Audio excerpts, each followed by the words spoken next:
Hey, it's time to get up. Time to rise and shine. Time to explore the world. Like the song says, it's time to get up, get busy. Still here. And the first thing you should do is thank God for one more day, as it wasn't promised. And whether you believe it or not, somebody last night went to bed, did not get up this morning. So, thank you for that. Good morning, and good morning again.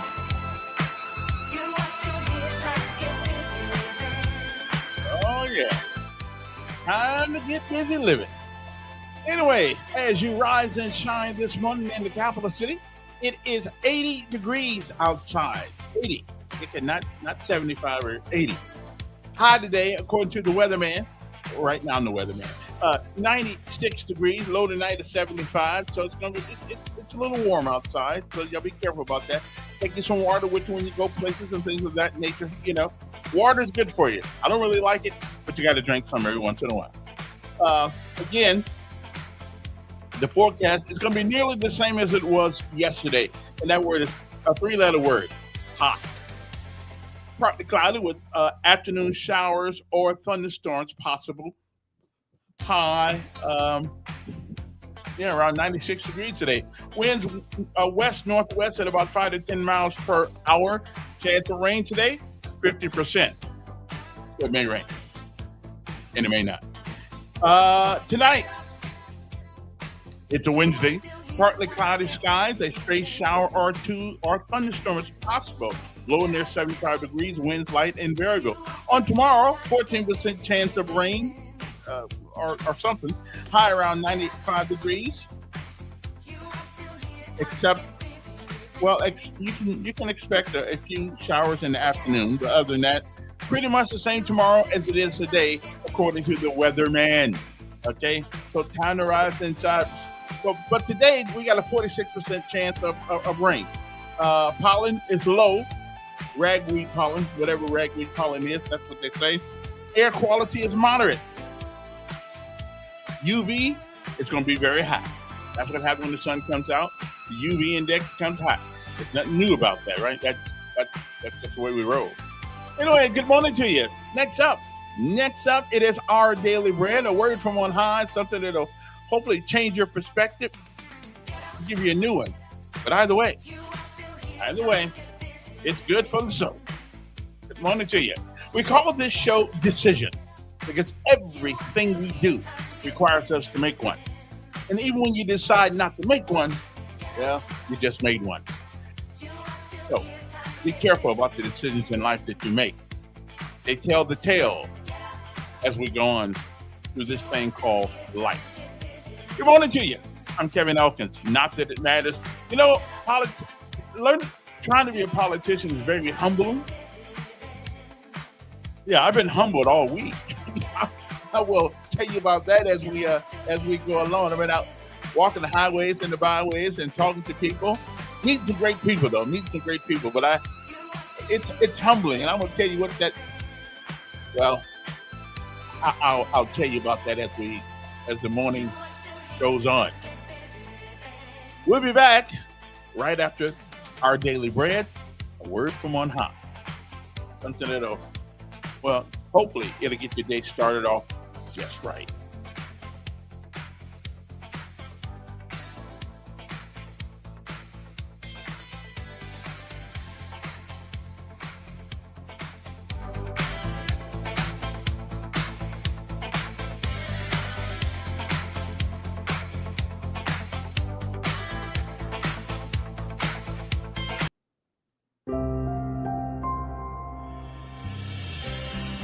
Welcome to today's encouragement from your friends at Our Daily Bread. The devotional for today is titled Mercy and Grace, and it was written by James Banks. A stately sunflower stood on its own in the center of a lonely stretch of national highway, just a few feet from the fast lane. As I drove past, I wondered how it had grown there with no other sunflowers visible for miles. Only God could create a plant so hardy it could thrive so close to the roadway and the gray gravel lining the median. There it was, thriving, swaying gently in the breeze and cheerfully greeting travelers as they hurried by. The Old Testament tells the story of a faithful king of Judah who also showed up unexpectedly. His father and grandfather had enthusiastically served other gods, but after Josiah had been in power for 8 years, while he was still young, he began to seek the God of his father David. He sent workmen to repair the temple of the Lord, and as they did, they discovered the book of the law, the first 5 books of the Old Testament. God then inspired Josiah to lead the entire nation of Judah to return to the faith of their ancestors, and they served the Lord as long as Josiah lived. Our God is the master of unanticipated mercies. He's able to cause great good to spring up unexpectedly out of the hard gravel of life's most unfavorable circumstances. Watch him closely. He may do it again today.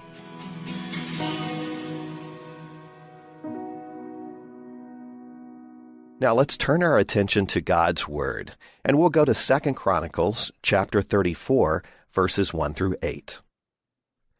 Josiah was 8 years old when he became king, and he reigned in Jerusalem 31 years. He did what was right in the eyes of the Lord, and followed the ways of his father David, not turning aside to the right or to the left. In the 8th year of his reign, while he was still young, he began to seek the God of his father David. In his 12th year, he began to purge Judah and Jerusalem of high places, Asherah poles and idols. Under his direction, the altars of the Baals were torn down. He cut to pieces the incense altars that were above them and smashed the Asherah poles and the idols. These he broke to pieces and scattered over the graves of those who had sacrificed to them. He burned the bones of the priests on their altars, and so he purged Judah and Jerusalem. In the towns of Manasseh, Ephraim, and Simeon, as far as Naphtali, and in the ruins around them, he tore down the altars and the Asherah poles, and crushed the idols to powder, and cut to pieces all the incense altars throughout Israel. Then he went back to Jerusalem.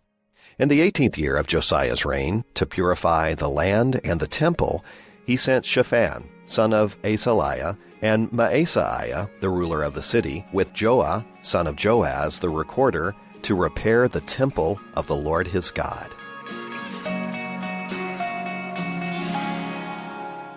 Now let's pray. Heavenly Father, thank you so much that you never change. In Lamentations chapter 3, verse 23, the word says that your mercies are new every morning.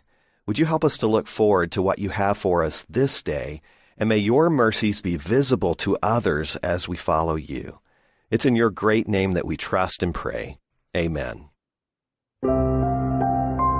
Today's encouragement was provided by Our Daily Bread Ministries.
Good morning, Scarlett and children.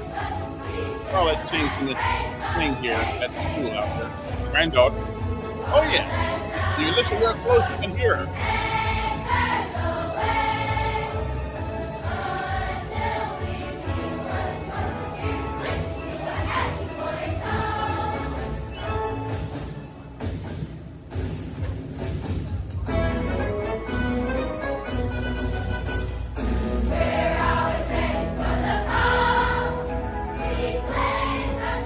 States Coast Guard.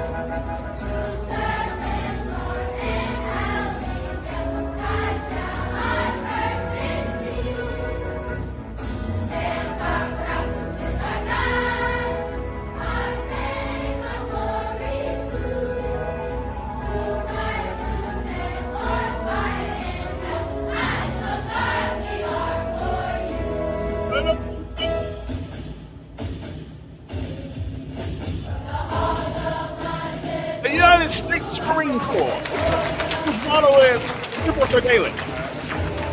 They can pronounce that. They just cut it short and call it Simplify.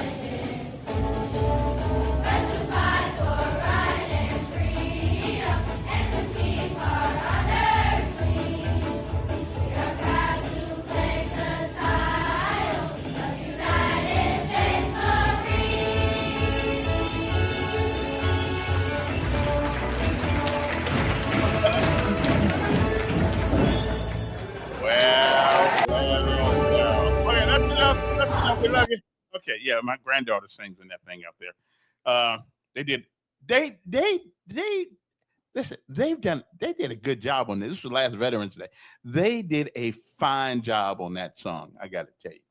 Anyway, good morning to you. It's about 7:19 in the morning. If you don't have much to do, you might well join me in conversation this morning. Whatever is on your mind, we'll deal with it.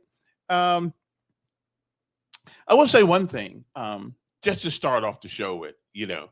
Um, there are a lot of great neighborhoods in Montgomery. Some who I didn't even know existed until a month ago almost. I didn't know. I knew where Sheridan Heights was. I knew where Brookwood is out there. I knew where those places were. I just didn't live out there, so I didn't. I didn't go out there. I mean, it's a good walk to go out there. I don't even know if the bus goes out there, as a matter of fact. But we got some pretty great neighborhoods in Montgomery. I mean, contrary to popular belief that I used to believe that, man, everybody, you either have a great neighborhood or no neighborhood, or bad neighborhood.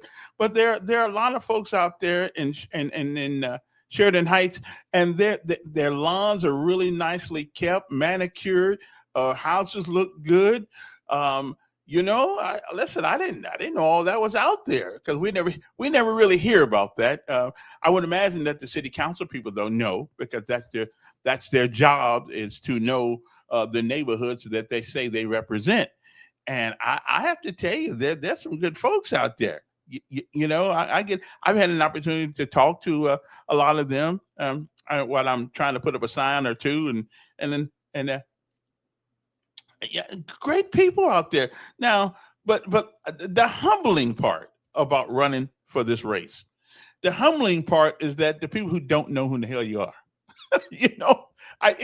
and you would think after 35 years of being on the radio and in the media one way or the other, I'd be better known.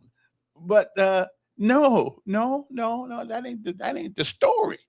But it's been fine introducing myself to people out there. They don't know. As a matter of fact, not very many, a whole lot of black folks know me in this town. But I'm known by other people, a lot of people. But it's humbling to. So what did I learn from this? Just because you think people know you don't mean they do. So you have to work for every vote. You have to work for every acknowledgement. It really is. It is humbling to do this. And I don't tell anybody, boy, if you don't have thick skin, you probably don't want to get in this kind of business, because it's a tough business. I understand now why a lot of people just don't do it. It's easier to criticize than it is to get involved. Okay, and until you actually get involved with it, you don't have a clue of what it's like. You don't have a clue what it's like. It's easy to beg for money. It's always been easy for me to beg for money to help other people. But when you out there trying to get a little money for yourself, so you can do your campaigning and stuff like that, it's difficult. Because people know that it's a it's a chance they take. The money maybe go down the drain. It may it may help you get over the hump, but when nobody knows yet, they're investing in you. They and so you owe it to them to do the best you can do. I do a lot of walking around here, um, and I'm looking at the maps and the place. If you ever go to the city council place and look at the map, you will see that they have. I've never seen these boundaries, these district maps, and it's not just in Montgomery. It's all over America. We keep trying to reconstitute the environment of segregation. Yeah, we do. We're trying our best to bring it back.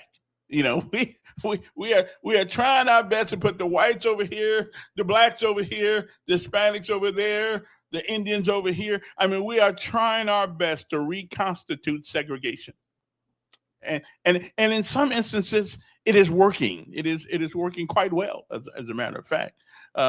It's working so well that even when we do districts now, we do them by color, not by culture, not by economic means, but by color. That's how we for years, and we will always brag about the civil rights this and the civil rights that, and all that stuff, and the voting, the 19 was that 65 64 Voting Rights Act. Yeah, we like to bring that up. We love to bring that up. But when we actually do, when we actually implement it, it's implemented on the lines of color. And I will never, when the Civil Rights Act says, first of all, that Voting Rights Act says you don't do that by color.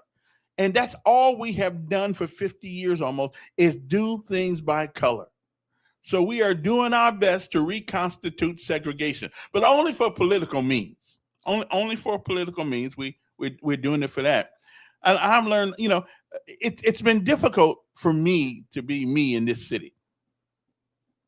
Because the one thing that I don't care nothing about, nothing, is about your color. I could care less. I care about your courage, okay, and your culture. But your color, I don't wake up in the morning and say, wonder how many black folks I want to meet today, how many white folks are going to meet you. I don't. It's the one thing I don't. Maybe that's one of the reasons why you should have me on the city council rather than lots of people. It's about culture and your courage to stand for something that you believe in, and the courage to help to get people there. Talking is good. That right there, blah, blah, blah, blah, blah, blah. That's good stuff. You got it. Talking is good stuff, but it don't move it don't move the weight. You have to do things out there, and so which is what I will certainly try to do with the help of other city councilmen. The city council, just like any other office or leadership position that you take, it's all about leadership. It's all about being able to influence other. Leadership is no more, no less than having the ability to influence others. We all are influencers. We all are leaders of some aspect, every last one of us. If it's for your children, who will do exactly as they see you do, not what you say, they will do as they see you do. We all are leaders. The question is, what type of leader are we going to be? As a father, as a mother, as a cousin, as a grandpa, grandma, we all are leaders, whether we want to be or not. Some of us are better than others. Me, listen, I had my quips. I've stepped on it a few times along the way, and I'm not sure that I won't step on it again in the very near future. But I won't do the same things wrong that I've done in the past. Well, not hopefully anyway. But anyway, this political thing is but the humbling part about it, and I've noticed since I've been out, nobody knows me. They don't know, and I find that to be humbling because I'm one of the few people that spend as much time on the radio in this city than anybody I know. I'm the longest running talk show guy in town. I've been doing it longer than anybody's doing it, and it's an amazing thing that we don't. Now I realize that that some of us don't listen to talk shows, but you have to go where the information is, because information is like your lifeblood. And it puts you in the way of opportunity or not. You know, but anyway, it's an interesting thing, and people. And so, if anybody should have any questions, to ask me what I think about these or what I think about that, which direction, how do I plan to get us in a direction that we need to be in this city.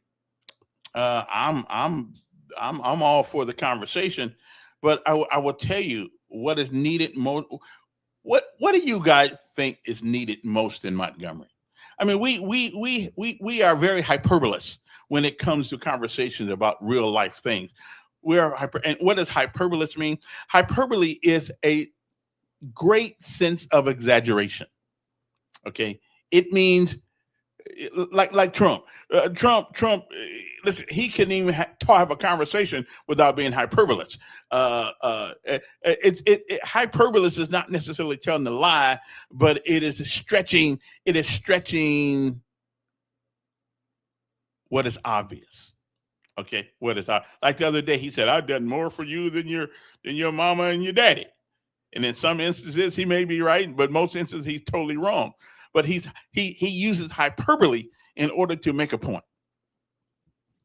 I'm still not trying to figure out what his point was on that one. But of course, my daddy wasn't around like so many black children and other children too, coming up in the 50s and the 60s and the 70s. Trump has done more than my daddy. My daddy didn't do jack. And unfortunately, too many fathers haven't done anything for their children, and and half of that is because of the women. You picked him; he picked you. So he wasn't totally wrong. He was just a little bit hyperbolous, but he certainly don't do as much as mamas do for you. Okay, we go, but everything else, I'll go with him on some of that stuff because I mean, we got the other day in Montgomery Advertiser, a father and son was out there committing crimes together. Now, a family that does crooked things together will go to jail together, and that's exactly what happened. Well, I don't look at John. I don't look at. Yeah, I never looked at a place where I wanted to live, based on color. But I didn't realize where I was living. I did not realize that Montgomery was so steeped in this color thing. I understood in the 60s, early 70s, maybe it was dying out in the 80s, but I would not think here we are in 2026, the 21st century, and we are still have an exaggerated respect for color. It is just, I mean, nothing around here can be talked about for the most part without it being our city council. Our city council is pretty much by color, 6-4 or 5-4, whatever. It's pretty much, we now they've tried to add a little here and there, a little in there, but for the most part, our 9 districts are color conscious more than anything else, rather than the needs of people. We and it's not, and I don't know who does does the city council do their own lines? Who does that? Does the court do that? I'm not exactly sure. Who makes these lines? I mean, they'll go on one side of town, go way up, go take a little sliver toward downtown, and bring that back around. It is. That's why we can't get much done. We can't get much done because we concentrate too much on color when it comes to in Montgomery, Alabama. I know the history. You can't live in America without understanding the history of Montgomery, Alabama. But you also have had some relationships here that never make the books, that never make the history books. My understand.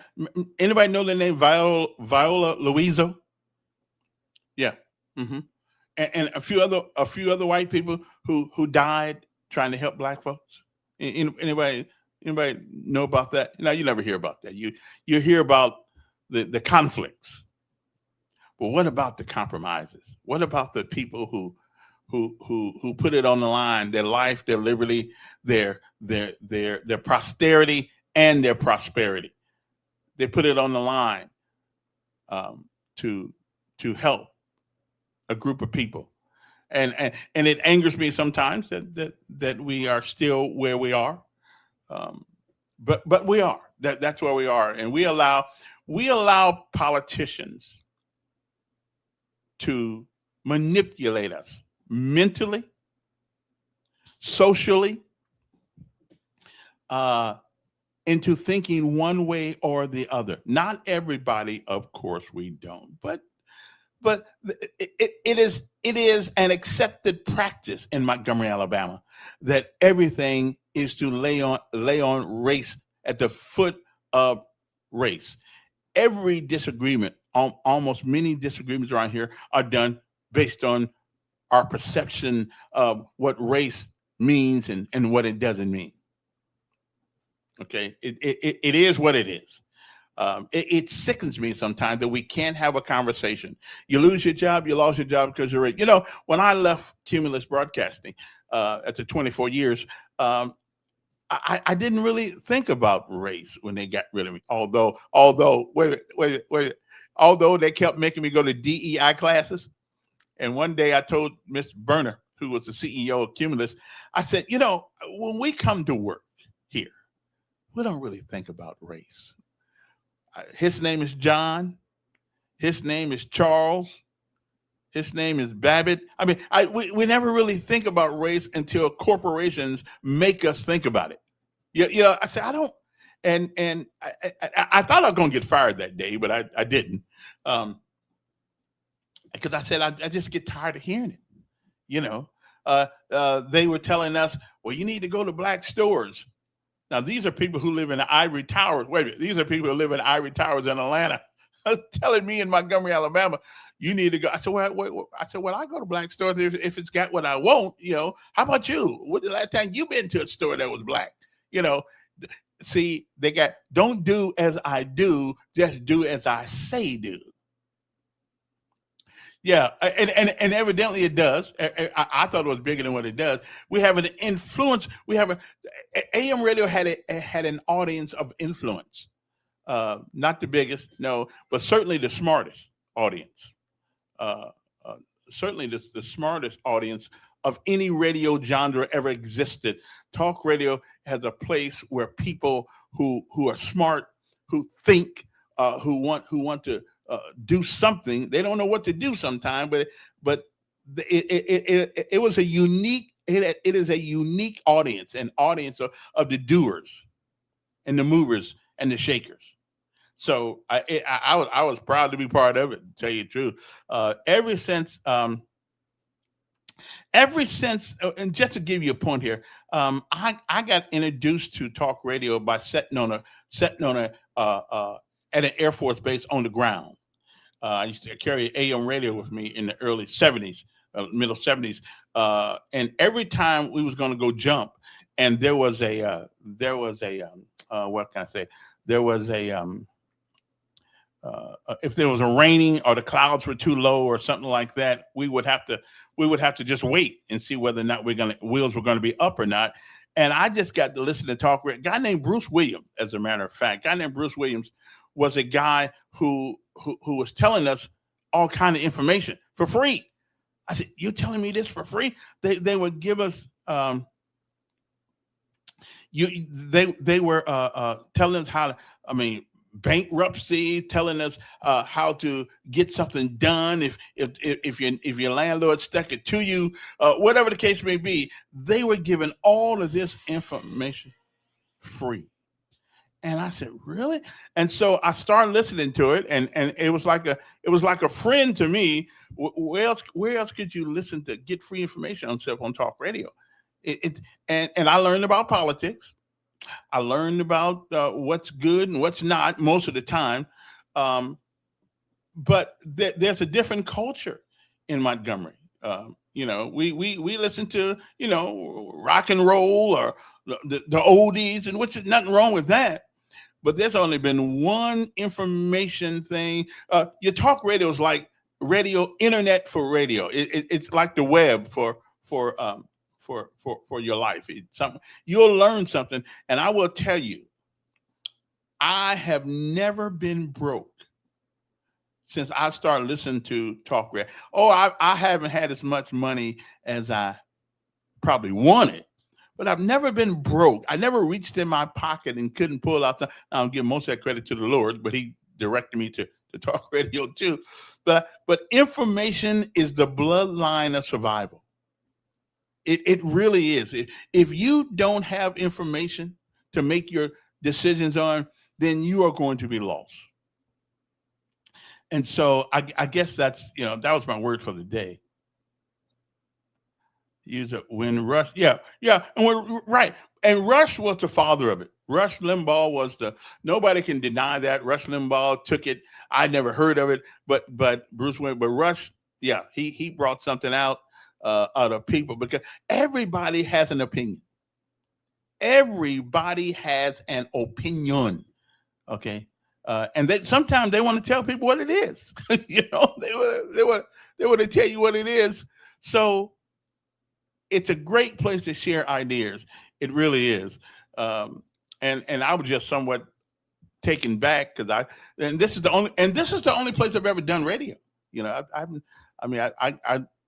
I migrated here in 1991. Emory Farmer was the mayor. I have known every mayor for 35 years. I have known them all. Talked to all the city councilmen on one avenue or another. Had relationships with all of them down there because of my position in the city of being on talk radio. It was interesting. So I know everybody. I had an opportunity to talk to secretaries of state, even one or two governors. So, we and congressmen and senators and things of that nature. So I didn't. Politics looks different. Politicians look different when you're one of them. When you're one of them. And this thing about, and people always say, well, I'm not really a politician. I said, are you running for a public office? Yeah, then you are a politician. There's nothing wrong with being a politician. You just got to be a good person. You can't be a butthole who all you want to do is think about you. There's nothing dishonorable about, because politician merely means a person who's involved in the facilitation and the administration of public policy. Okay, you're involved in politics whether you want to be involved or not. If you pay one tax, you are involved in politics. Now, are you going to let somebody else decide where you spend your money, where the government spends your money? Are you going to help survive? Are you going to help decide where that money goes? And we see this with this $375 million thing. People are getting involved. We may not know all the nuances of $375 million bond, but we know one thing. That if it don't work out, we have got to pay for it by fees and all kinds of other stuff. So, we may not understand it, but we know the consequences of it. What's going on, Simply Days? Morning, Mayor. Morning. Before Rush Limbaugh, there was an individual, and he was your mentor. Who? Oh, Markwell? Don Markwell. Yeah, but he never made it to the national stage, but Rush Limbaugh did. But yeah, Don was, man, And when I got here, I met him. I went down to get a job. I had never been in radio before. I said, "Yeah, but I can do that. I know I can do that." And so he gave me a job sweeping up and running the board. And I was thankful because that's the only way I got my foot into the business. Well, everybody's got to start somewhere, Mayor. Yeah, and I didn't mind starting. It didn't bother me. It's like a buck private. Yeah, exactly. You got to start somewhere. But the thing about Don Markle was he didn't care. I mean, he was a thorn in Emory Farmer's side. He was a thorn in Donald Watkins and Joe. I mean, he laid it out there. He didn't care, and that was the thing that really I liked about him because he didn't pull punches. Yeah, I didn't. I do think though. I guess it depends on what your goal is. Because when I first got in this business, it was all about seeing how smart you were or how smart you wasn't. And you learn a lot of things along the way sometimes, and sometimes you get to find out how smart you're not. So everybody learns. As you said, it was a different time back then, and you had investigative reporters at the newspaper. You had Norman Lumpkin. Norman. on Channel 12, you had reporters that would be at the back door of police headquarters with a steno pad trying to get a scoop for the newspaper. And, all that's gone, and they're just fed information, and they just wait to be fed, and it's totally different now. But if you're going to be a good politician, you're going to have to learn to speak in code. Yeah. But is the goal being a good politician or a good person that's in politics? Hopefully it'd be that. Yeah. But politics, and good people go into politics with thinking they're gonna make it, and then they get sucked up into the system, and the system is corrupt, and it just corrupts them. It's like Dick Brubaker used to tell me. He said, if enough people tell you that your doo-doo don't stink when you go to the bathroom, after a certain while, you begin to believe it. Okay. Exactly. Power is intoxicating, and when you are brought into the I Am Somebody club, yeah, and you're propped up, and you're surrounded by other I Am Somebody, then your head starts to swell. You start to believe the headlines in the newspaper, and they don't. Exactly. Mm-hmm. Yeah, you do. But hey, I was going to ask you if you go.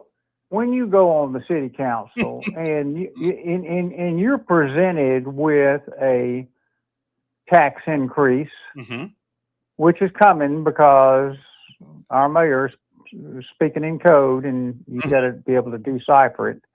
But if you're presented with a tax increase, will you go along with it? And what would the parameters of the tax have to be? And everybody in this city is complaining about something that they don't have or they wish they had. Everybody is. We complain about garbage trucks that we don't have enough, or the ones that broke down, or we can't get. And the mayor told me on the show one day, it's hard to get mechanics because the mechanics are paid a whole lot more money working in the civilian sector. So we have to decide if we are willing to pay for those things by which we need first and want second, or want first and need second. I think we have to determine it. And is it a matter of the quality of life for the city of Montgomery? You cannot, every time gas goes up, I don't stop driving. Okay. I keep driving. I may not drive quite as much as I used to when the gas was at $2 a gallon, but I've never stopped driving because gas goes up. I think it depends on what the tax is and what it is. and how much it is. We've been complaining about recreation centers, or whatever they call it, community center, whatever they call the community centers. Yeah, community. Well, they're not gonna fund themselves. They're not going to. We got to put different things in community centers than we used to put. We used to put a basketball in it and stuff like that. We need to load it up with computers, technology, things that wow kids. And I keep telling people, you know why a child sits there for 6 hours and plays a game? He said, my son, the same way. They'll sit in their room for 6 hours. They're mentally challenged to that next goal, to that next goal, to that next goal. If we could have people that motivated coming into our centers and doing the same thing at home, we'd have a better young society. But to get back to your question, I'm not gonna poo-poo every tax, and Lord knows I got to pay it too, and I'm on a limited income. But do we want these things or do we not want these things? Last I checked, we can't get anything free. So well, let me ask, what is your mindset? Is your mindset that of a debit card? A debit card it's still money. It's still money. But it comes directly out of your checking account, right? And you've got a limit, and once you hit that limit, it's useless. It's useless. Your debit card. But then you got a credit card mentality where you don't pay as you go, you pay as you want, and then you worry about paying for it down the road at the end of the month or carrying over the balance, and don't worry about the interest rate. So there's two different mindsets: pay as you go, or either. Yeah, I'm with you. Listen. I think if you don't look at it as a debit card, then you're gonna get in trouble, because next thing you know, you'll have a hell of a lot more debt than you got coming in. And even though they let you pay on time, the minimum payments, the payments don't normally go down, because every month you get another interest put on it. So yeah, I'm with it. I got the debit card mentality when it comes to that, because I got a debit card, and I although I got 27 credit cards, you know what I do with them? I leave them in the wallet. I got 27 credit cards I don't use. They kept sending me things. Say, hey, you want a credit? Yeah, give me that credit card. I just want to see how many I could get, but I ain't nowhere in the hell I use all them credit cards. I use one. Well, you asked the question yesterday, what did people do before? Well, let's ask the question about what did people do before credit cards. And the first credit card was a Diners Club card, right? And it was used in 1950 to pay for a meal. Mm-hmm. But what did people do before 1950? And I think we paid cash. We paid for what we paid. If we had it, we paid. If we didn't, we left it. Bingo. And 401ks didn't come online until 1978. So how did people save money for retirement before 1978, before Roths and IRAs and all that stuff? How did they do that? It had to be discipline in shoeboxes. Bingo. Matter of fact, Maxwell Air Force Base, the Maxwell Credit Union says that they started with a shoebox. Saving money. Discipline. You said the magic word when it comes to finances. And when you get on that city council, I sure hope you bring some discipline and say, do we need this right now, or is this a want? And I think that's important. Once somebody told me that we pay for what we want and beg for what we need. Right. Yeah, we need to change. And if you need to pay a 5-star mechanic to work on your diesel trucks, to work on your golf, then you've got the money to pay him more because you're spending less on something else. Yeah, that's true. As simple as that. Yeah, that's true. Have a good day, Mayor. Appreciate it. I enjoy his analogy about debit card or credit card. I think you have to have the debit card mentality. when it comes to other people's money. Somebody asked me that day about spending money. I said, spending my money is one thing, but spending other people's money is something else. You have to be careful when you spend other people's money, because it is too easy to forget that pile of money is not yours. That pile of money is somebody else's. But on the other side too, you cannot constantly want stuff and think you don't have to pay for it. Okay. And if we need, and I'm still trying, and this ARPA money, I'm still trying to figure, we got till December this year to I guess spend all the ARPA money that we got back in during COVID. I guess I don't know if we spent it yet or not. But I know we don't have a lot of time to spend that money, and I know it can only be spent on certain things. I guess you can always get a waiver from DC or from whatever the case may be. But we have to decide what's important and what's important. As I go around the neighborhoods in Montgomery and see some of the great shape some of our neighborhoods are in, I'm also disappointed that people are in their 80s, almost 90s, living in places that I wouldn't like them to live.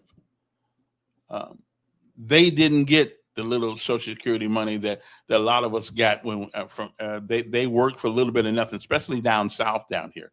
And so now that have gotten older, they go to get something from Social Security but their bosses never put money into Social Security for them. And so they live in situations that make me awfully sad some days when I see it, when I go around these communities. I really wish the city had a way to help people out that we don't, at least we don't so far. But older people should not be reduced to a building where when it rains, the water comes inside. They are the people that made it possible for me, people younger than me who don't have a clue of what the price that was paid for them to have a future in the city of Montgomery or any city in America. And it bothers me sometimes. I can't help everybody. But I think we can do a better job than what we do. I know there's a new senior home in West Montgomery, and I think it's on Edgemont not on Edgemont, on what's that road? That old Kentucky Fried Chicken used to be there. Evidently and I think we need more of those. I think we need senior villages where people can live decently and in order, and not worry about somebody want to come in and rob them and things of that nature. We need a senior village, and that's something that I would like to see us do, get with a public-private kind of partnership with somebody, some of our developers or whatever the case may be. We call it senior village. I'm really concerned about the older people, because they are the ones who walk the walk, while some of us couldn't even talk the talk back in those days. But it's and the nice thing about me being me and the oldest person running for this job is that, okay, been there, done that, know what it feels like. Okay, got the T-shirt. What you guys are talking about in theory, I have lived in reality. I know what it's like to be broke. I know what it's like to have an abundance, and I know what it's like to misuse an abundance, and then you being back to broke again. So it isn't. We live in some interesting times right now. In the city council, here's what's important about the city council. It is the closest thing to the government that most of us will ever be. We don't get a chance to talk to the senators, even some of the state senators. I mean, I've called Bobby Singleton a couple of times, and we've had a minor conversation here and there. But you really don't get a chance to talk to those guys. They're busy, whatever the case may be, where they are. But the city council, those are the same guys you see in the store. Okay. I've ran into many of them inside the store. I've ran into Jen Wright. I've ran into Pruitt. I ran into other people inside the store. That's why it's important to have somebody there who don't think they're all that important. Because we're really not. When we go to the bathroom, it stinks like everybody else's. Okay. So you have to, and one of the things I want to bring back to the city council is humility. Humility. It is an unused trait, attribute of a human being. Humility. The ability to put yourself last. Okay, not first, but put yourself last. Because we are servants of the people. And when you get in those big chairs down there, whoever gets in it, when you get in those big chairs down there, you must understand that the biggest chair is the one setting out in the arena, out there in the arena, because those are the people that we work for, not that work for us. And that's my biggest deal. Treat those people like they are gold, because they are. They're supplying us with the gold to do the things that we do, that you do as a government. So humility is just something, the same people you see going up, you meet the same old faces going down.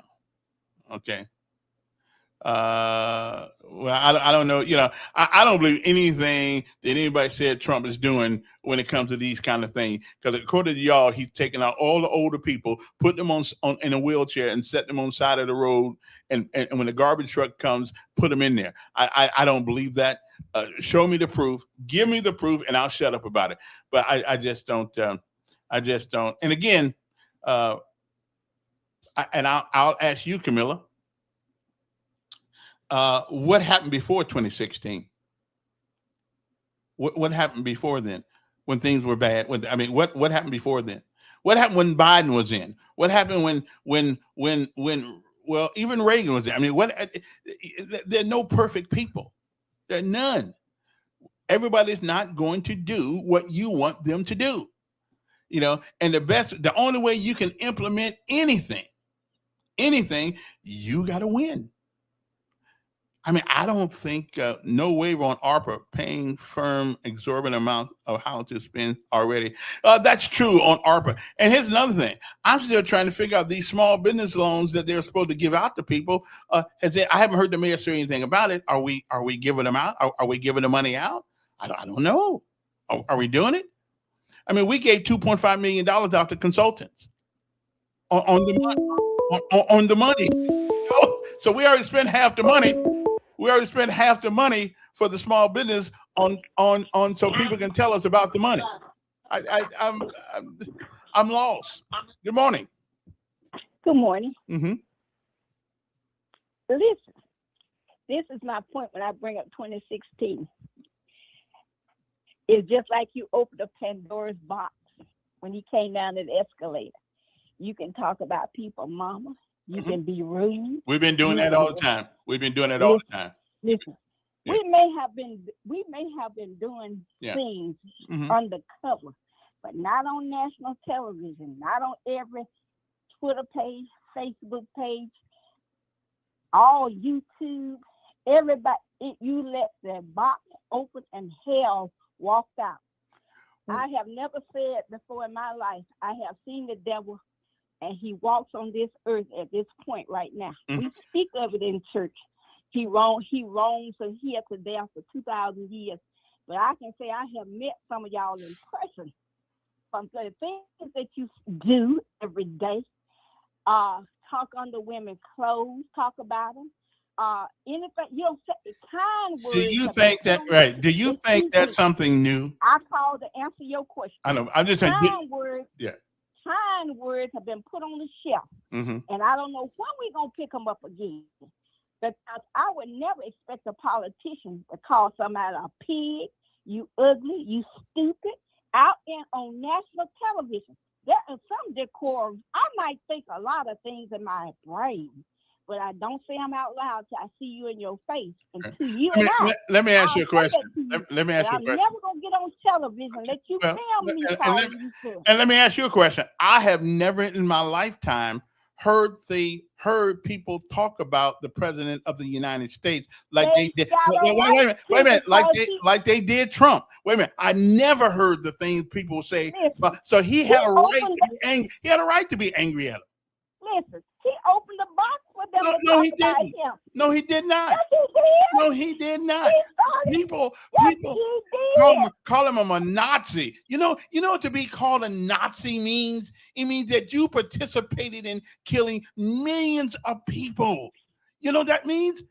Okay, and he ain't the only man that talked about. And some of y'all did kill millions of people in the United States of America. Every man you know done talked to some woman's clothes. Every last one of them. But why the woman got to be your kicking bag every day? And it's not you brought it up. No. Why I'm saying to you, why y'all got to kick a woman every day? You don't kick your dead head ass men every day. Well, I can't, listen, I'm talking. Now I go down that road. Now you don't want to really make me go down that road. Now I talk about them no good daddies, fathers all the time. You just late to start on that round. Everything was a woman's fault. Ever since you went to that prom, that girl wore that dress with the other man. You've been having a problem with damn women. That is not true. 20 years and read. Okay, that is not true. But I don't think. I need to be in the presence of Trump, and I'll show him how to really play ghetto. Yeah. Well, anyway, I might go to jail, but I'll show tell him what's going on. Listen, everybody's entitled to their own opinion, but not their own facts, and I agree with that. But he opened the Pandora's box. No, I think they did. I think in public on TV. I think wait a minute. They had an dossier that said the man was sitting in Russia getting peed on by a woman. Which was a lie. They lied on that man so much it didn't make no sense. You woke up one day that Trump ain't did something stupid. He does something stupid all the time. But so do I. Have you woke up one day he hasn't done something stupid? But that's him. One day. Let me answer that. And let me answer this question, then I'm gonna let go of this. Why do you believe that if everybody else was so smart, they were so much better than him, why didn't they win? They wanted to put in the rich man's eye after they elected, the liberals elected Obama. They wanted to stick a fork in somebody, and they did. I hear you. They stuck it all the way through. Okay. Evidently, something. I'm like Ronald Reagan. Something in time and something in time and space was wrong. And we thought we would get somebody else who wasn't part of that crowd, and we did, and there's a consequence for that. But I tell you, overall, I don't have a problem with Trump, but he does. Listen, you answer this question for me. Yeah. You answer this one last question for me. Mm-hmm. Had Obama done any of what Trump has done, what would y'all have done? Obama did something that hurt everybody, and that's changed the medical system. Now the prices are higher. Less people get insurance now. Don't tell me about Obama. Don't talk about. And he wanted to make everybody gay in America to the point. We wanted that was the party. That wasn't Obama. That was the party. No. We did not have separate Obama from the party. We did not have all this transgenderism before Obama went in office. We didn't have pedophiles. We didn't have boys pedophiles having children tonight. We didn't out in the open. We didn't have boys going to public school with dresses on. And we didn't have pedophiles out in the open. We've always had pedophiles. Away with it until now. Read some Greek history.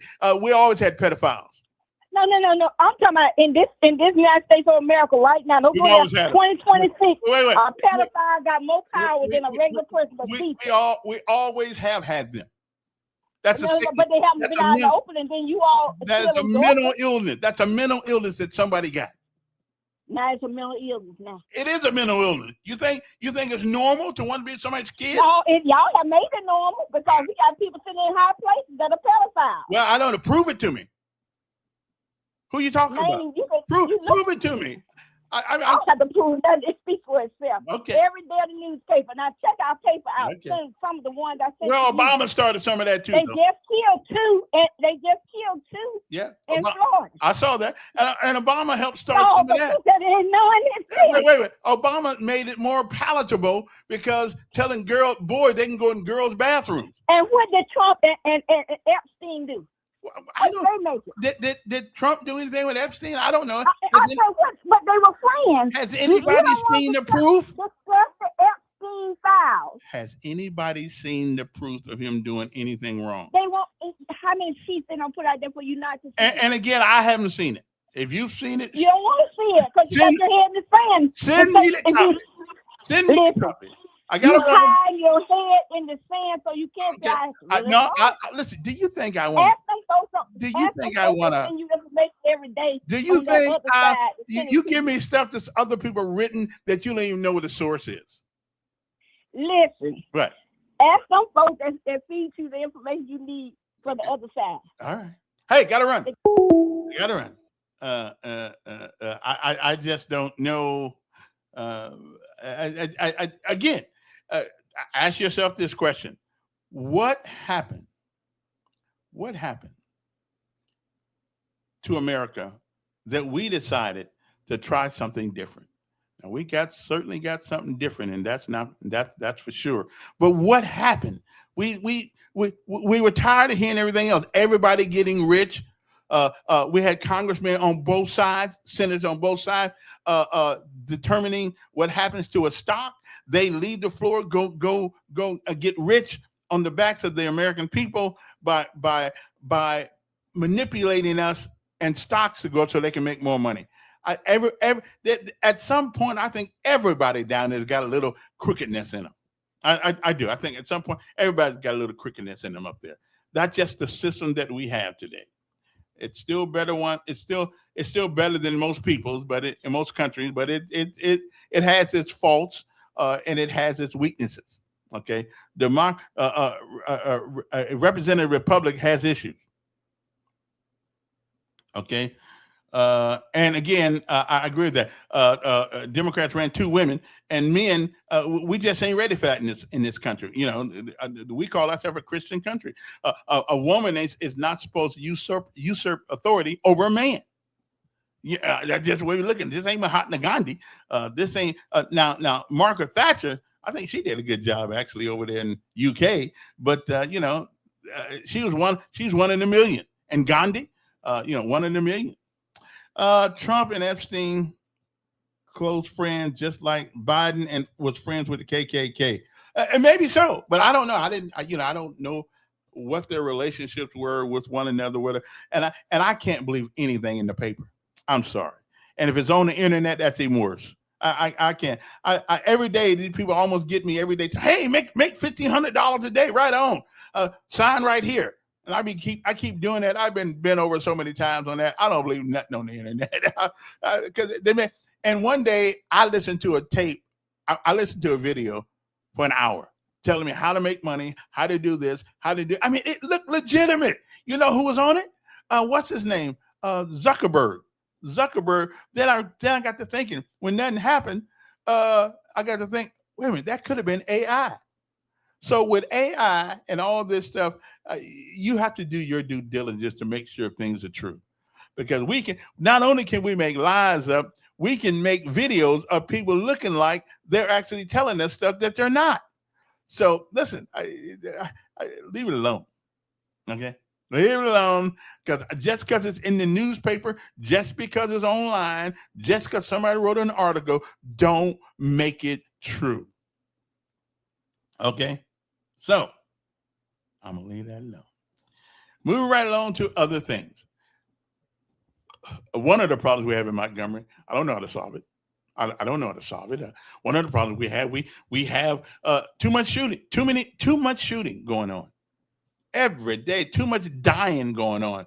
So here's a question this morning. Here's this morning's $50 million question. How do we change the culture of violence in Montgomery? How do we change it where people don't mind sitting on their porch? How do we change the culture? Seriously, how do we change it? That's what we need to do. We saw a good case of it in Tuskegee. With the president of Tuskegee University said, hey, you need to come here like you want to be here. You need to come here like you're here to learn. You need to come here, leave your pajamas at home, the ugly do-rag on top of your head, show some discipline and show some respect. Is there anybody that would show up in court, okay, with pajamas and a do-rag on their head. Is there anybody? No, because the court demands that you give that place some respect. Well, society should demand that you give us some respect. So how do we change the culture of Montgomery? How do we change? How do we change it? Okay. I personally believe first of all, it should start at home. But obviously, there are parents who are not parents, who had a baby, and that's about it. That's about that's their contribution to the whole world effort. They had a baby, and that's it. Okay. They don't feed it. We go to the government to do that. They don't take care of them because we go to the neighbors to do that. So obviously, everybody shouldn't have kids. Okay, we shouldn't. Okay, so how do we change that? How do we change it so people want to live here? How do we change it? How do we change that culture? I mean, and that's our biggest problem in Montgomery, like in many cities across America. Okay, we I believe that the city council could have a part in that. I believe that. I believe the city council can have a part in changing the culture of Montgomery. And one of the things that I would suggest we do when your child is young and they get into trouble, I believe, I truly believe that it should be mandated that they come to court with their child. Okay, whether or not they did anything wrong or not, you should mandate that they come to. Hold on the phone for a minute, Don. We should make sure that they show up at court. Whether they got to take our work or not, it's not my concern. If your child can't mind the law and it's not minding you, then maybe you need to lose a little money and show up at court too. And that way you'll take more responsibility, hopefully, for their actions. I think that's one way we can do that, because you got to hit people in the pocket. If you don't hit them in the pocket, they don't care nothing about what you say. Yes, Don. I don't think the Democrats will let you say mandate. I think you got to say person date. Okay. When the Chameleon sisters go to church, they must have tore that part out about bearing false witness. And Lord knows we never heard her call people names and told lies. And Jeffrey Epstein was a Democrat, one of the biggest donors to the Democrat Party. Donald Trump never flew on one of his planes. He kicked him out of Mar-a-Lago, threw away his membership. Bill Clinton flew on it I don't know how many times. But for 4 years Biden was in office, they never said one word about Jeffrey Epstein because, he was a big donor. He couldn't cut him out. But the Chameleon sisters, I mean, the way they come on and just talk about people and claim that somebody opened up the door. She's been ugly for as long as I've known her. I mean, that's why, it's just a pathetic person. She I think she's probably bitter because she can't keep a husband. She ain't got one, does she? I don't know any of her business. So you know this. Nobody would stay married to that. Can you imagine if you were married to the Chameleon sisters? Home late one night, and you said, "Honey, I got held up at the office." You know what she'd say? You lie. You lie. You lie. She loves to do that. You lie. I mean, it was just like nails on a chalkboard when you hear her. It's funny that the mayor's biggest supporter, Willie Durham, called Trump a con man yesterday. Is there a bigger con man than the mayor of Montgomery? I saw some crap the other day said that we were on a roll in this city. People were haters because we're doing so good. And I bet you one black person, Willie Durham, any of them, could call in to tell me one thing that's better in the city of Montgomery since the first black mayor took over. You tell me one thing. Well, I think we're not any worse. Tell me one thing that is better since the first. But is garbage pickup better? Well, I guess they need more trucks. Yeah. Why don't we have them? Well, that's a good question. I don't know. We don't have money for garbage trucks, but we can buy a rap center. If we really need a rap center, what's going to happen? You know, I call it a rap center because you ain't going to get nobody to go there unless they bring in rap artists, because the drug guys are the only ones with money. You know, they got the money to buy the tickets. And when they bring the rap center down there and they rap the rap artist, somebody's going to get shot. And ain't nobody going to go back to the rap center. You can pull up Whitewater every day and you'll find out there's not one person out there. The same people that lied, Doug Singleton, all the rest of them telling us it's going to bring hotels and restaurants. And it ain't been one day that the Whitewater's been open that has taken in more money than it's paid out. Mm-hmm. It costs $100 an hour of electricity to run one pump. And you got 5 of them down there. And you won't have one person in the water. They talk about that woman for Alabama Power pushed it and everything. She wanted it. She signed with Willie Durham to get it. Well, why didn't she get damn Alabama Power to give it power for free down there? But well, speaking of power, sisters, speaking of power, sisters are such hypocrites. She don't know me from Adam's apple, but she gonna call me a racist every day, which it just tickles me. You can't fix stupid, and I'm sorry for the comedian sisters.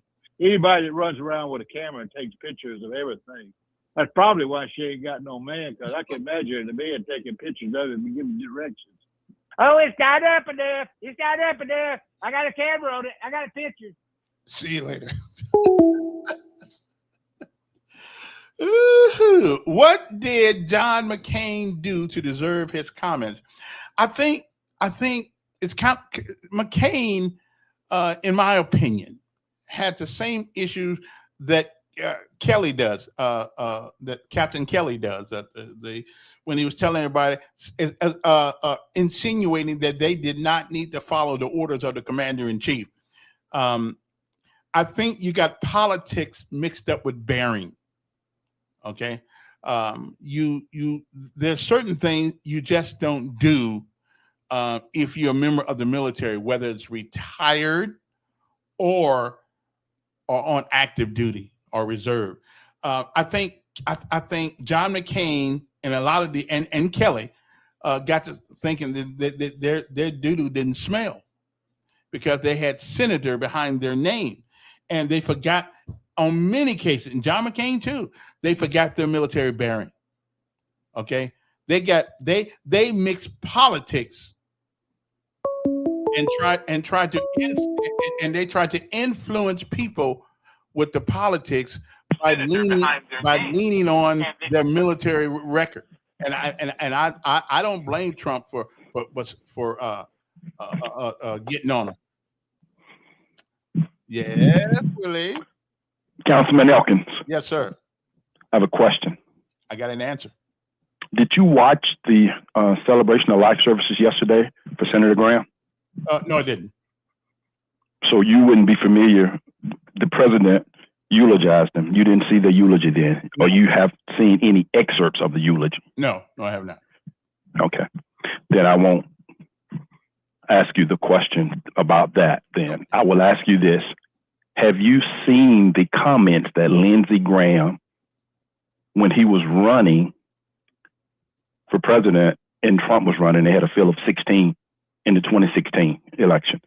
Did you see the comments that Lindsey Graham said about, at the time, candidate Trump? No, but I've seen a lot of comments that people made about candidate Trump. Right. You know, that they, listen, as you're a candidate, hey, all good. I mean, listen, you can. I'm just asking, did you see what about J.D. Vance? What he said about candidate? I did. Yeah, and they're all among the same vein. There are a lot of. What were they? What were the comments then, sir? If they were the same vein, what were they? They I don't remember verbatim, but what was the vein? I think you said it was all the same vein. His intelligence was not there. He didn't have the ability to lead. Just all kind of negative things. I mean, they said he was a con man. Yeah. Okay, that's negative. Okay, so when Don said Willie Durham called up and said Trump was a con man, I'm only stating what those Republicans said when he was candidate Trump. He said yesterday during Lindsey Graham eulogy that Lindsey hit me hard.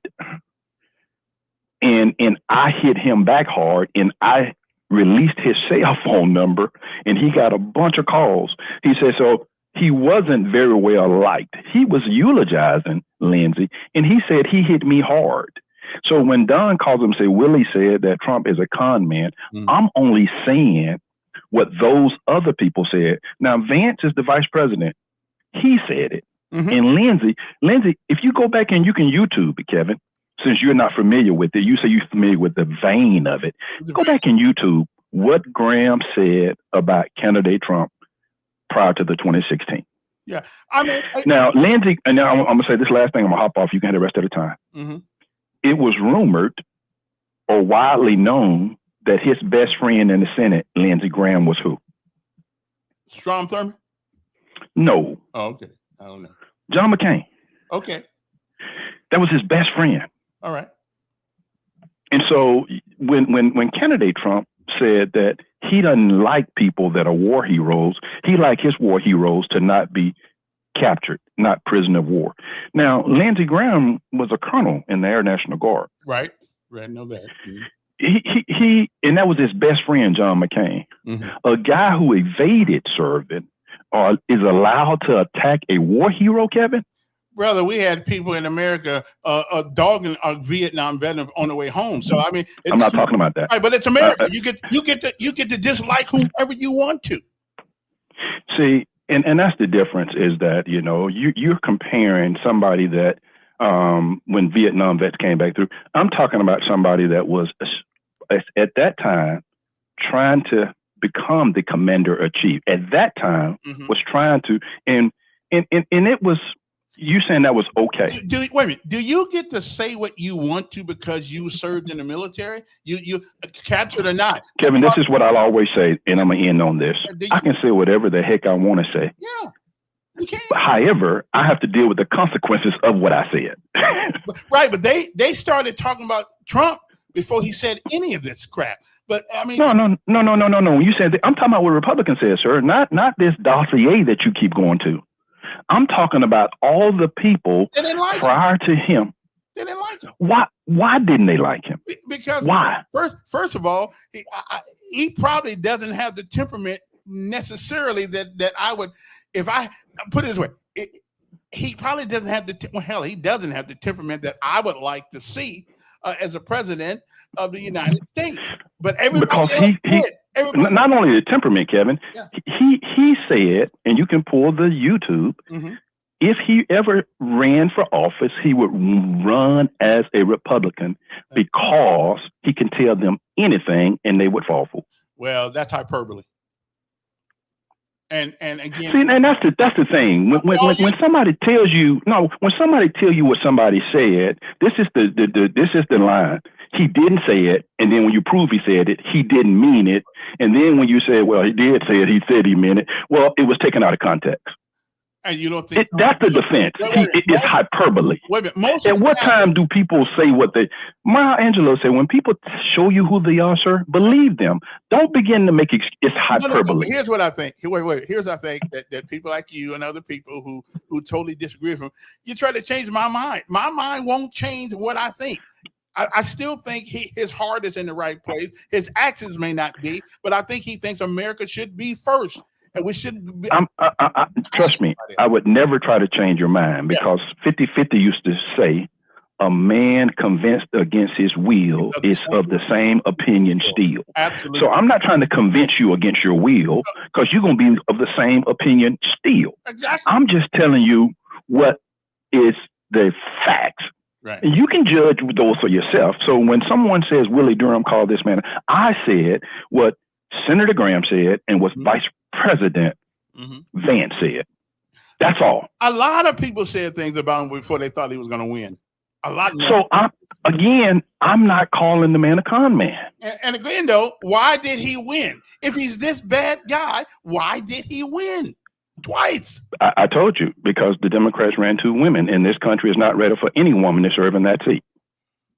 Yeah, you're right about that one. That's what I said. Okay.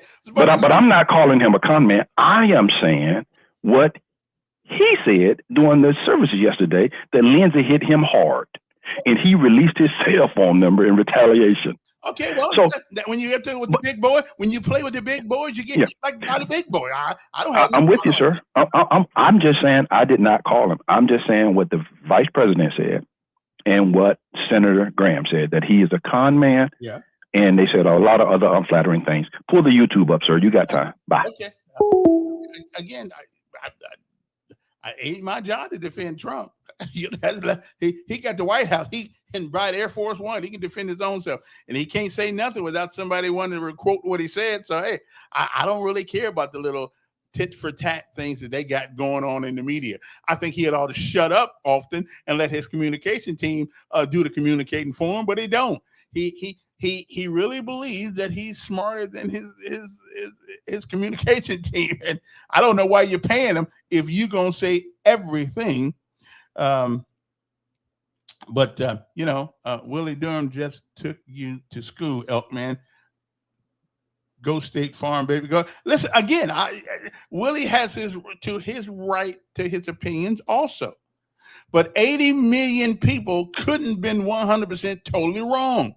The reason why Trump got in, because we were tired of the other people too. We won't find any perfect candidate. I'm not. He's not. You won't find one. You won't find one that hadn't said something stupid, hadn't done something stupid in their life. Okay. Hopefully they're not still doing the same stupid things. We are growing up. He is 80. I feel you on that. But hey, some people take a lot longer to grow up than others. But again, 80 million people voted for this guy. Are you telling us that all of us are dumb, uninformed, or ignorant, or got our head in the sand, or maybe all those quote unquote sophisticated politicians out there did not get the job done either? So again, I can't speak for everybody else. I still think the guy is in the right place. Okay. Anyway, I got to go to a break right quick, and we'll be in about 3 minutes. I got to go get me some milk. You know what I'm saying? So we'll be back. Uno momento. Okay. So hang loose. We'll be back in a minute. Okay. One thing we can't do. You can't change people's mind. You can change their attitude, maybe, but you can't change people's mind. I'm not disappointed with my vote. I don't like all the policies that Trump does, but I can't do. Anyway, I got to take a break. We'll be back right after these messages. Well, it's a break. I'll be back.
turn it off.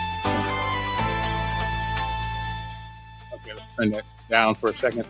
But funny thing. Now, I did ask a question this morning, and how we always keep getting back to Trump, I don't know. Trump ain't got nothing to do with what goes on in Montgomery, Alabama. And the question on the table, how do we change the culture in Montgomery, Alabama? How do we change the culture of violence?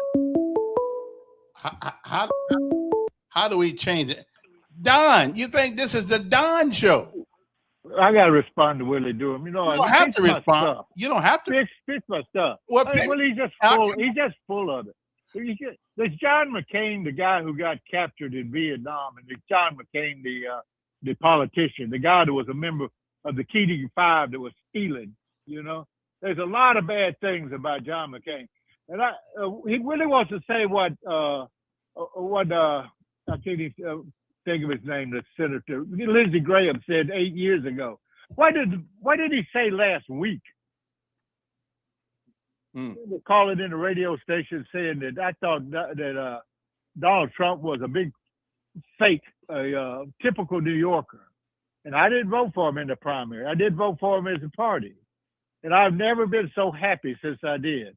There's not been one Republican that's done more things that I think Republicans ought to do than Donald Trump. But Willie Durham wants to bring up shit that happened 8 years ago, what somebody said about somebody in a thing. But what is Graham saying about him today? You know, you won't say that, Willie. Why did he go on NBC and all the rest of it and support him if he hated him so much? You know, Willie, get your head out of your butt and get rid of your Trump derangement center. Your low-life mayor that we got in Montgomery ain't done one damn thing, but you love him because he makes you a little part of something. Maybe you pick up a little money, do you? All right, brother. All right, no more for today. We done. See, now I do agree with Donald Jenkins about one thing. You know, personal attacks is just not the way. You can attack people's ideology. I don't have a problem with that, but personal, I don't know. And again, I don't. You know, yeah, I don't. That's unnecessary sometimes. Nobody's gonna like everything anybody does ever. In public office. All I'm saying, if you don't like what somebody's doing, run for the office. I'm don't have enough money to run for presidency though. But for the most part, yeah, I don't.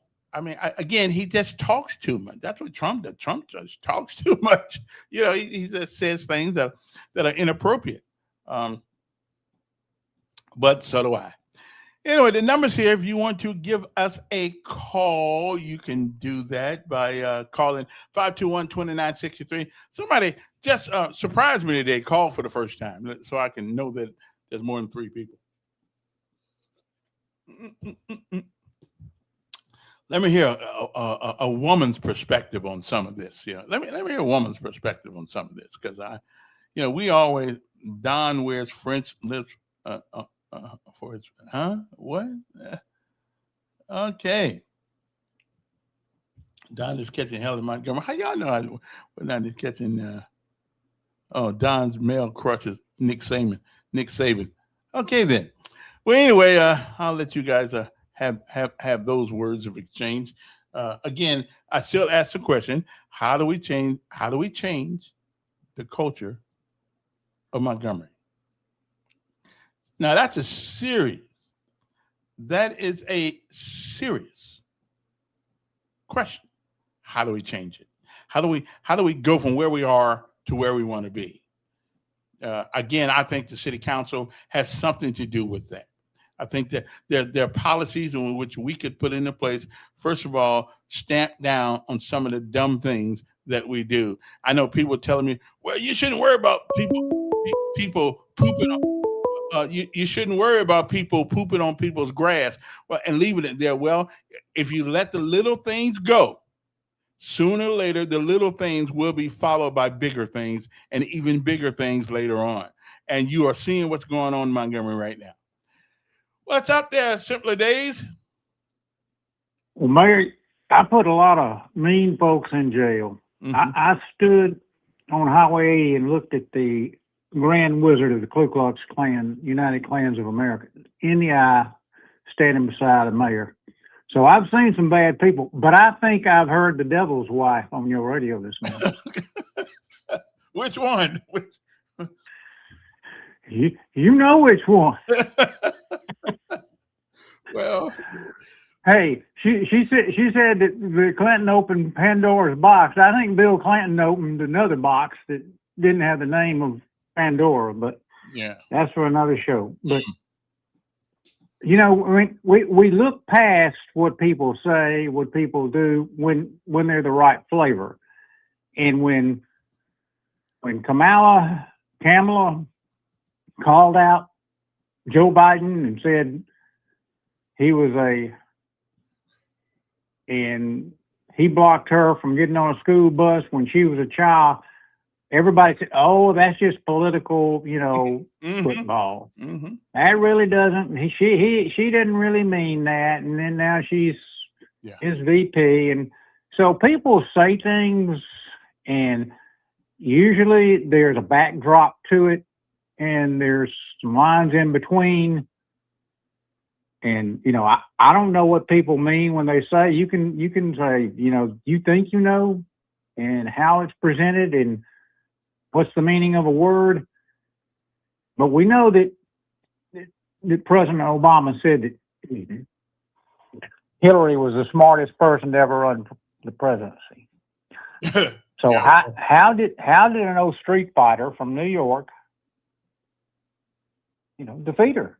And as you said, there were people just like me that were tired of the Bushes and wanted to change, and I voted for Obama the first time. And that doesn't mean, I'm a deplorable. That doesn't mean but I wanted to change. You took your God-given right and the right given to you by the Constitution of the United States to vote for whom you chose.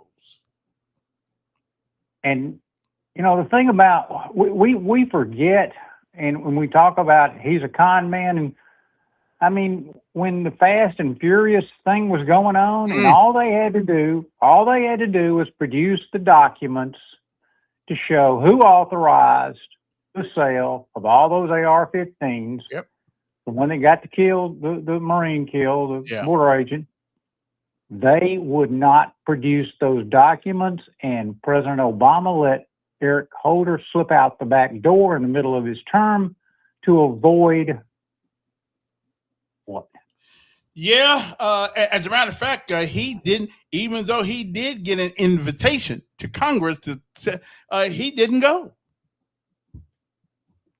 So, we can think of, there's never been an administration in Washington, D.C., from George Washington on down, that somebody didn't like what's going on and somebody didn't screw the American people.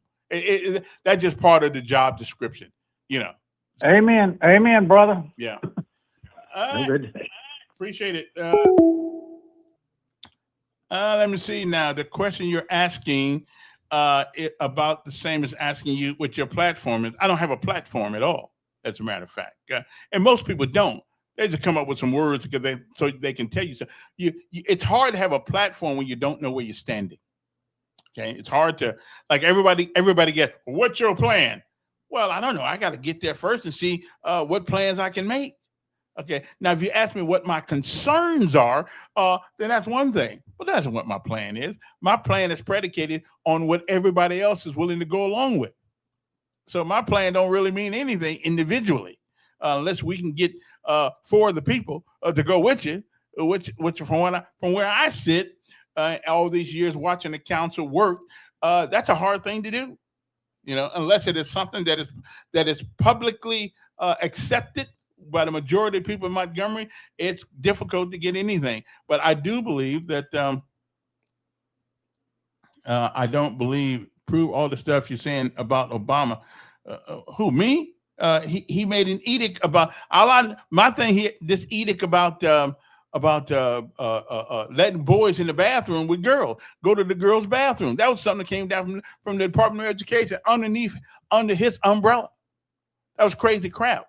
Turning the White House blue, black, green, whatever the hell the OBGN colors are, whatever they call them, to LGBTQ. I'm still trying to figure out what Q stand for. L is lesbian.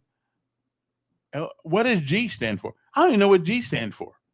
Yeah, okay, LGB. I know what B stands for. What the hell does G and Q stand for? Anybody know? I don't have a clue. I mean, and every year they add another letter. Okay, I don't know what the hell it is. Every year you add another letter. Anyway, move right along to other things. Hello. How you doing today? Listen, if you're gonna fake like being a woman, do a better job. Okay, I appreciate you, but okay, G is for gay, and Q is for queer. Okay, I thought queer was a derogatory name. So they're calling themselves that now? Okay. Or if you're living in listen, I don't see a whole lot of problems in my neighborhood. As a matter of fact, I've driven over District 3. I don't see a whole lot of problems. I mean, we got the crime that everybody else does. I don't see. I see problems with people with housing. I see that, but unfortunately, the city of Montgomery can't do much about that. We've got to find some public-private people who are willing to come in here and build housing for low-income people. I mean, really. I mean, I ain't talking about trash houses either. Maybe little apartment complexes or something. I don't know. I don't really know. I'm not a builder. Good morning. Mr. Elkins. Yes. You got something against lady boys? Against who? Ladies' voice? Do you have something against lady boys? Ladies' boys? Lady boys. B-O-Y. Oh, well. Listen, long as mine ain't one of them, we good. Well. What if he is one? You don't know about it. I'll know about it. So what if Emmanuel or Z gay, or they come tell you that they gay? How would you feel about that? I would feel disappointed. But you still love them, right? Well, sure. I mean, you kids. I mean, yeah. But I would be disappointed. So if they come to you and say, "Hey, Dad, I'm gay. Let's go get our nails did. Let's get a pedicure together." How would you take that? I would be getting a pedicure, but I'll let him get his pedicure. Listen, my brother was gay, and I had a brother who died of AIDS, and I went home one day to South Bend. Mm-hmm. And I told him, he was at work. I said, "Listen, I don't like this gay thing, but I got to tell you, I got my own problems. I haven't done everything right. You do you. Your issue between God and you, not me. Yes. You're still my brother. Still love you. And I don't agree with you. All that booty walking around here, and you hey, listen. Yeah, they won't male booty. Yeah, so hey, but that's, people have a right to make their own decision. The consequences are on them. I mean, I've done, like I told him, I got my own sins, that I have to account for, so I can't account for mine and his. But that's still my brother, still my sons, and so whatever. I wouldn't like it, but that ain't between me. That's between them and God. Yeah, and their partner. Bye. Yeah, and their partner. Yeah, that's true. Yeah, whoever that is. Yeah. But now you don't stop loving your kid because they do something wrong, and hopefully they won't stop loving you if you do something wrong. Repurpose Lanier High School to senior. Ooh,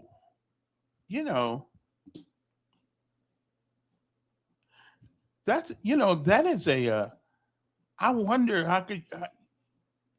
That's not some of these buildings that we're using for school that we abandoned. Why not turn them into senior homes? That is a great idea. Now, I don't know how that would actually work logistically, but they have electricity in them. I would imagine if you can put kids in them, you could probably restructure them to put people in them. Safe, sound, secure. No. But I think I think a I think a developer or builder may get involved with that, but that's not a I mean, we got a lot of school building right, because I tell you, some of the houses I've seen around here since I've been going through District 3, that's the only thing that I have seen that I think needs to be corrected. Some of our older folks need better places to live. They pay their due. What it hadn't been for them, most of us wouldn't be where we are. So that, but I don't, I mean, everybody's got crime on each side of town. Well, listen, when you get shot in Wind Lakes, crime is heavy. I mean, and that happened 2 weeks ago. So somebody out there got shot by somebody. Well, it wasn't a black person that did. It were two white guys getting mad at each other. So just go to show you, it could be anybody, any day. But housing is what I see is the biggest problem. Adequate housing. You don't need, if you're 80 years old, you probably don't need a great big old house that's falling down around you. Okay. A nice, comfortable place to stay, one bedroom, whatever the case may be, or a studio apartment or something like that. That may be what you need. But that's not a did Libya kick the USA's butt in the war of choice? In that war? I don't know. What war are you talking about? Obama said was good at killing people. Yeah, that's what he did say. Yeah, didn't he? Ain't been on no plane. Ain't even been a problem except for Air Force One. He probably ain't never been on a military plane. So yeah, we don't know what he says. Anyway, so much for that. It is 8:51 in the morning. If you want to give us a call, you got a number. Kevin. Oh, wait. Kevin has done what? Okay, let me hear this. Kevin has made a male crush who calls him every minute of his show. Well, what can I tell you? Anyway, so much for that.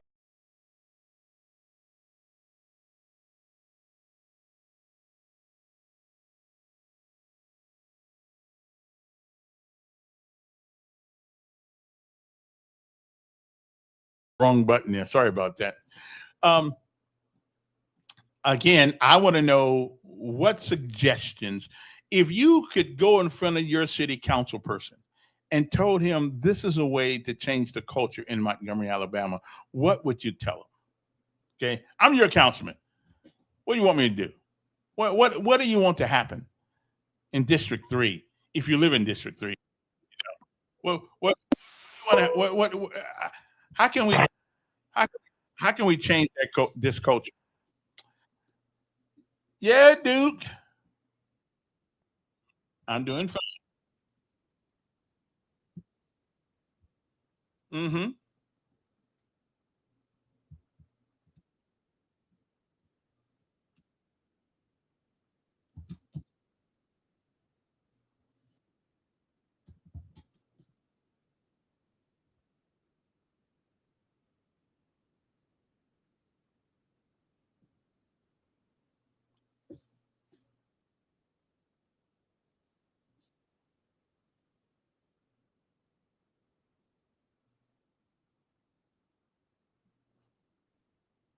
I'm doing. Yeah. Oh, my bad. Hold on a second. Let me. Wait, let me. I got to put you.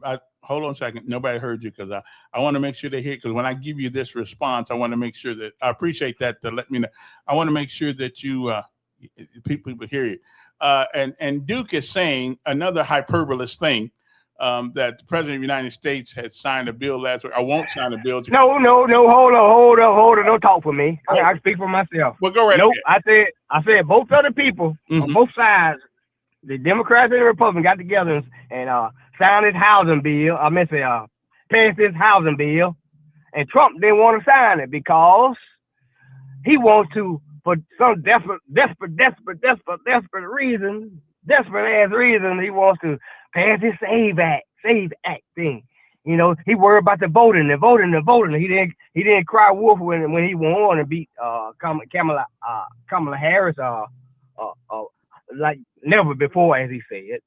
So, Kevin, your president is the one that getting in the way of affordable housing. Well, I'm merely talking about local people. I don't care anything about. We talking about it affects the nation when they sign in law saying that this bill gonna help things and all that. It affects the whole nation. You really didn't say anything.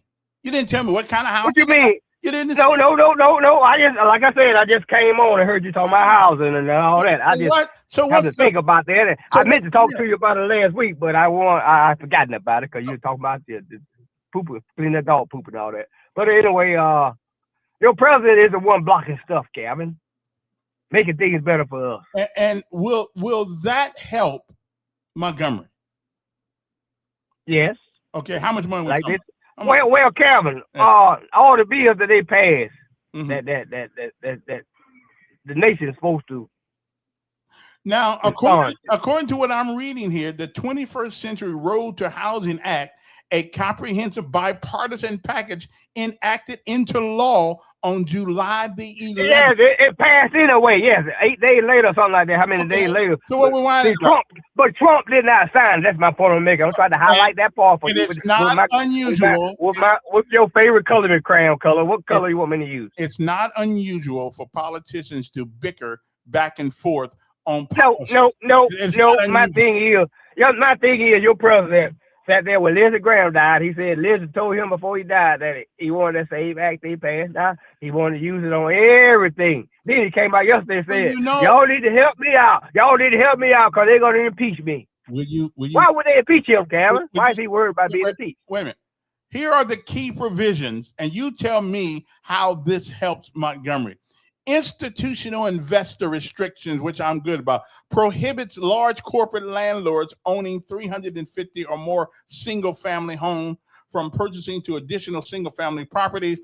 Manufacturing and building codes eliminates the permanent steel chassis. Regulatory and environmental relief. Okay. Now, why are you trying to argue about?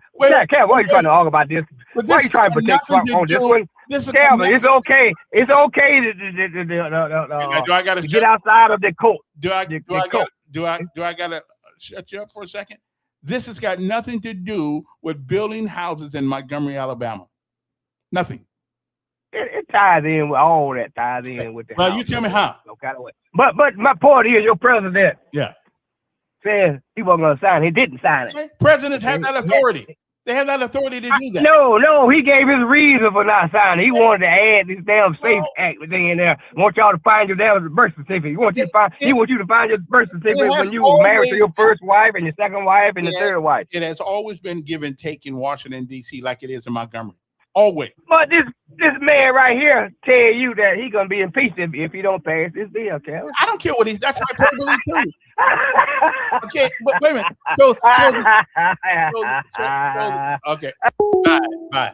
So the act passed, but that doesn't help anybody in Montgomery, Alabama get a house. Okay. Program reauthorization. Okay, reauthorizes the Home Investment Partnership Program and will cap on the rental assistance demonstration RAC program by 100,000 units. Again, it's got nothing to do with building houses in Montgomery, Alabama. Okay, so I know there's always, when they pass up anything in Washington, D.C., you got to read between the lines.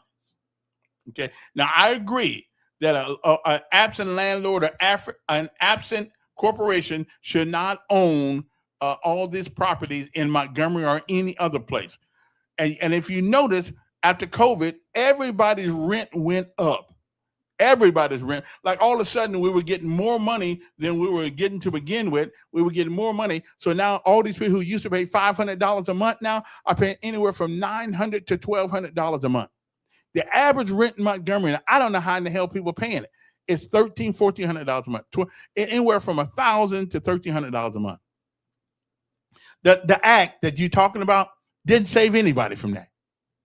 It didn't save anybody from having their rent taken up to the point that damn near outside. Okay, and again, I personally, as a city councilman, I did say we should limit the ability of apartment complexes to go up in rent. However, I talked to a local politician, can't tell you who it was, he came up with a better idea. It wasn't a city council person. He came up with a better idea.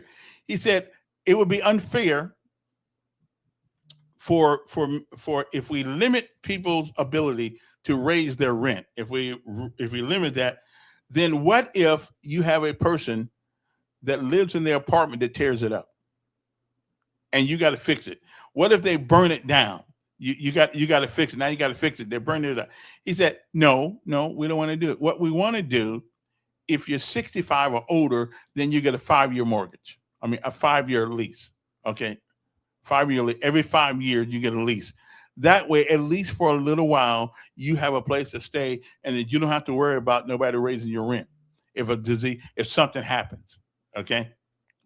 And as I thought about it, that was a better idea than mine. It was a better idea than mine. Oh yeah, Insler's tech. Yeah, we do. I'm gonna see if I can get Philip Insler in there, because one of the things that bothers me is these data centers. I'm not so sure that they're the best thing for Montgomery or any community. And right now there are people who are rising up against them. Okay, so I'm gonna try to get him on tomorrow, and we're gonna talk about that, because I'm afraid. I'm afraid that we are going to end up being stuck with the bill of these data centers. I'm afraid, and they always say it isn't, but Alabama Power will figure out how to charge us. Okay, even though they got these television commercials on TV right now talking about we have Alabama Power got the publicity stunt going on where we have stop raising our prices. Well, that's because you raised them so damn high in the last couple of years now, you got enough money to last you for a while. Okay. And then so you're not doing us a favor. You may be letting a few other people try to halfway pay it, but when your light bill is more than your mortgage, yeah, we got a problem. We got a problem. Okay. So anyway, and I'm Philip Insler, who's running for lieutenant governor, I believe. We're going to get him, hopefully get him on tomorrow, and we're going to talk about this, because I am totally concerned with these data centers. I like Microsoft, I like all of them, but I got to tell you, pay your own bill. Don't make me pay the bill. I don't know. Listen, I've called Tuberville's people a couple of times, so, what can I tell you? If they want to come, if he wants to come on, he's welcome to come on. But I'm going to try one more time before the race. So if I can see if I probably got to get this guy on a couple of months in advance, I guess, because I'm pretty sure he's doing all kinds of things, getting ready to move into the governor's house in November. So he's probably, working on some things, but I'll see what I can do about getting him on. Anyway, so much for that. So hopefully tomorrow, listen, I'm talking to Insler now. We're texting back and forth. Okay, so that tomorrow's Thursday. Yeah. Okay. So we could talk about the because I'm worried about these things. I'm worried that somewhere along the line, after it's all said and done, that extra additional power is going to cost us. And my light bill is high enough already. Okay. And because I don't believe them. I don't believe them when they say that we're not going to pay anything because of the absorbent amount of power. Those things take enough power sometimes to light a city. Okay. And I'm not. If Microsoft wants to keep data, then it's all their. That's their baby. Let them pay the bill. Okay. I mean, and if you notice lately on the internet, everything you buy now is a subscription. You can't buy software anymore all by itself. You got to buy a subscription to it. So they keep getting money and money and money and money from you. Whatever happened to the good old days of my software being on a CD, on a disc, something. But now we can't do that. Now we got to subscribe to everything. So in perpetuity, they will be getting money from all of us forever. Ever. They're gonna be getting it. Okay. We won't own jack. It'll be like paying for your car the rest of your life. Okay. You'll always have a note. But anyway, so much for that. I gotta go. It's about that time. It's 9:05, so I'm late already. But anyway, I'm gonna see if he's gonna be on tomorrow or not. Philip Ensler. I like Philip, even though he's a Democrat. I like him. He is a reasonable Democrat. Okay. Let me see now. Kind of just all these people. Well, anyway, we will. ASU president, now part of PSC, 3 elected. I've recently appointed 3 the new appointees. Why do they have the same voting rights as the original elected? I don't know what that means. Yeah, I'm not for them. I'm not. Again, I need more information. I just need more information and a guarantee that we, the citizens of Montgomery, or any city, and a lot of people are going against them, any city will not be put on the hook for the data that they're making money out of, and they want to charge me for them making money. So we're going to see. We're going to see. Yeah, and a lot of people are all for data things. Ensler, I don't think it really is, and so we're going to talk to him tomorrow. Well, that's true. I don't mind. Listen, sometimes in the world of peons, being a small one is better. They overlook you. That's not a problem. I don't have a problem with that at all. Yeah, he was going back to New York, but I guess he decided to stay. He's running for lieutenant governor. Anyway, I gotta go. Listen, where people live and what they do. All I know one thing about Ensler. Ensler for years has donated his own money to help kids leave Montgomery for just a little while and go to Washington, D.C. And the places that they hear about, they get to see them. That man's been doing that for years with his own money. So whether he stays here or not, that's going to be up to him. But I do know he has made a difference, an impressionable difference to some of our kids in some of our high schools. By getting to go places because it was like the only time I got to leave home when I joined the Army. I didn't get a free ride on a plane and going any place else. The only ride I got was the basic training, and so which is cool. Fort Dix, New Jersey. It was cold up there in the winter of '75. It was cold up there. Anyway, gotta go. You guys hang loose right there, and we will see you. I forgot to put the lessons of life down there now, so you can enjoy them, because it's an interesting lesson of life today. It really is. You'll understand this when I explain it to you. Okay, there we go.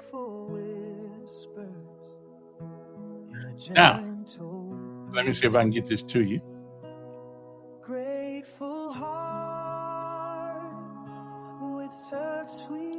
The lessons of life. Aristotle said that piety requires us to honor truth over our friend. Now, for those who don't know what the word piety means, we'll say in a second. Piety means a devoutness in religion, a deep reverence for God, and faithful duty to natural obligations, like dads, moms, and things of that nature. So he says, piety requires us to honor truth over friends. And the word of the day, again, is piety. Devoutness in religion, a deep reverence for God, and faithful duty to natural obligations. What are natural obligations? That's another show. Okay? So I gotta go. So hopefully you guys will wait, what's his last thing? So I just put there. I guess ASU president was the worst representative I ever had. I don't know. I think nobody, no matter what office they in, somebody can find something wrong with them. So listen, that's our job, to find something wrong. Not to help them, not to compliment them, but to find something wrong with them. Listen, I had the same illness when I was coming up too. Yeah, I had the same illness. Don't find anything good. Find something wrong. Find something wrong with them. We'll see. Yeah, there must be some law that says you cannot compliment a politician. There must be one, because we always. Although I'm gonna give Pruitt and Rondé Mitchell some credit here, because they're always working out there. They're working hard for the money. Ain't much money either. They're working hard for it. And I imagine we got a couple good more down there. Who else down there work hard? I just see Calhoun and Pruitt everywhere. Anyway, so anybody else down there? Yeah, Samansky. I did tell him the other day, and I want him on the show. We see if we can get him. Anyway, so we'll be back tomorrow. The good Lord says the same. Have a great day. Now it's time to go have breakfast someplace. Yeah, bye.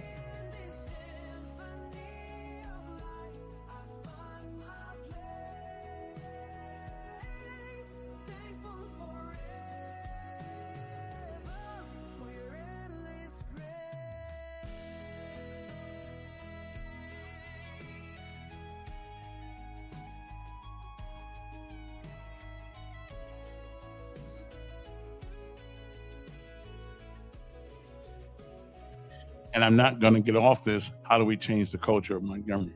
We ain't going to get off that. Somebody better come up with some answers quick. Bye.